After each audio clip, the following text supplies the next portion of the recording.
un dîner entre amis. La table est pleine, le vin est ouvert. Quelqu'un montre les photos de sa nouvelle maison de vacances. Tout le monde dit « Oh, superbe !» Vous souriez aussi, mais dans un coin de votre tête, silencieusement, vous remarquez autre chose.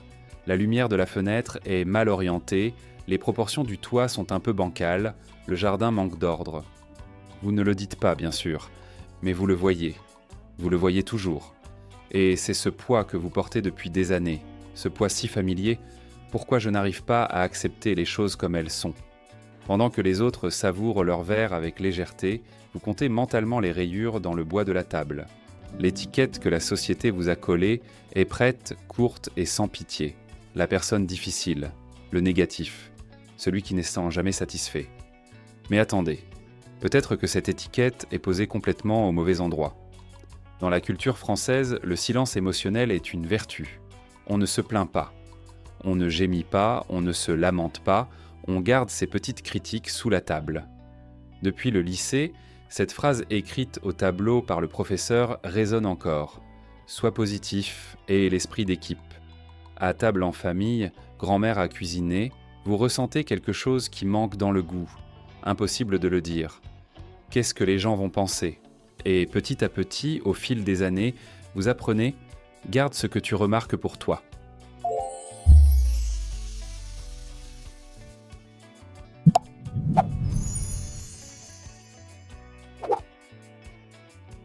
Parce que quand vous en parlez, les regards changent.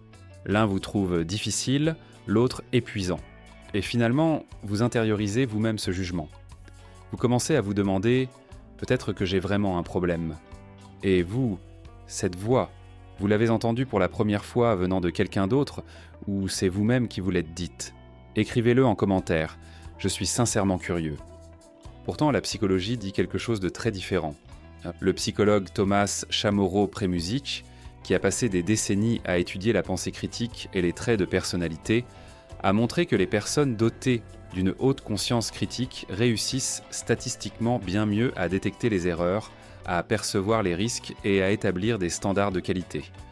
Ce que vous croyez être un défaut est en réalité une capacité perceptive fine. En neurosciences, on ne parle pas de biais de négativité pour ça. C'est presque le contraire. On appelle ça la profondeur de traitement des détails. Le cerveau traite plus d'informations et à des niveaux plus fins. Ça ne vous rend pas épuisant, ça fait de vous une sorte d'instrument de calibration vivant. Le problème n'est pas chez la personne critique.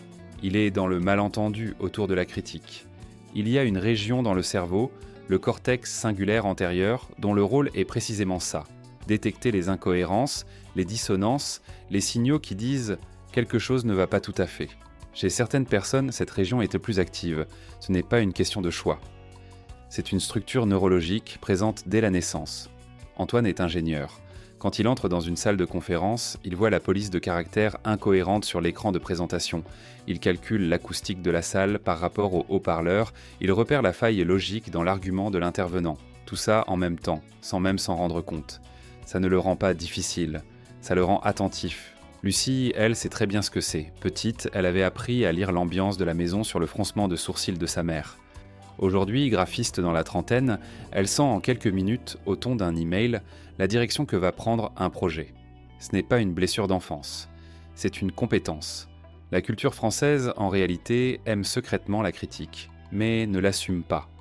Les débats politiques au bistrot, la virulence des chroniques dans la presse, la façon dont le cinéma français analyse la nature humaine sans concession. Tout ça reflète une admiration cachée pour l'esprit critique.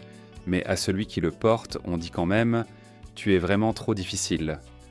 C'est lequel de ces trois niveaux qui vous a le plus reconnu ? Le neurologique, le développemental, le culturel ? Ou les trois à la fois ? Je veux le savoir en commentaire. C'est une contradiction. Et vous vous retrouvez coincé en plein milieu. Imaginez quelqu'un qui fait une dégustation de vin en France. Pas juste « c'est bon » ou « c'est pas bon », une vraie dégustation. Cette personne lève son verre, observe la couleur à la lumière, analyse le bouquet en 3 couches distinctes, ressent comment le vin s'ouvre en bouche. Dit-on qu'elle est trop critique ? Non, on dit qu'elle est raffinée, qu'elle a le palais fin. L'esprit critique, c'est exactement ça. Il boit la vie comme un grand cru, pas comme une boisson ordinaire. Il perçoit chaque couche, les tanins, le retour en acidité, la longue note de fin. Ça ne le rend pas imperméable au plaisir. Au contraire, ça en fait celui qui peut distinguer les saveurs les plus profondes.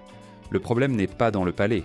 Il est dans le fait que tout le monde autour boit dans des verres en plastique et ne comprend pas pourquoi vous prenez autant de temps. Est-ce qu'il vous est arrivé de vous sentir ainsi, avec votre palais raffiné, seul dans une pièce pleine de verres en plastique? Racontez en commentaire. Le cerveau critique fonctionne avec la même énergie dans tous les contextes, mais tous les contextes ne méritent pas cette énergie. Camille a mis des années à l'apprendre. Elle soulevait chaque problème dans chaque réunion parce qu'elle les voyait.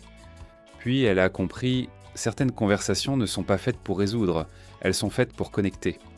Elle s'est mise à se poser une question simple avant de parler. Cette observation est-elle utile ici, ou est-ce qu'elle fait juste du bruit? Ce petit filtre a réduit sa fatigue de moitié. Garder la critique à l'intérieur, c'est épuisant. La dire, c'est parfois trop. Mais il y a une troisième voie, la transformer. Hugo est architecte. Au lieu de critiquer un projet, il a appris à dire « Il y a une tension intéressante ici, comment vous l'aborderiez ?»